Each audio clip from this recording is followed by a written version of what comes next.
Ceylin bak. Babaya bak. Hadi. Bak Ceylin. Ceylin. Ay babaya bak. Kızım kaç. Şurada denizi de göstereyim. Kaç. Kaç.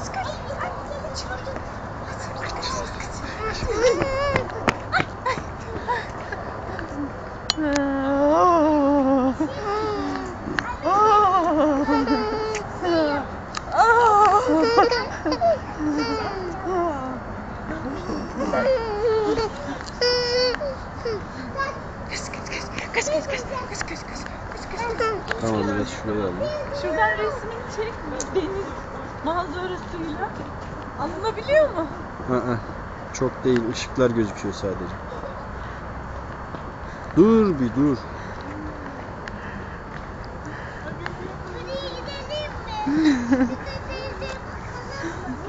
Bak. Bir sabit durur musun? Nerede bakalım mı canım? Şuradan bakalım mı?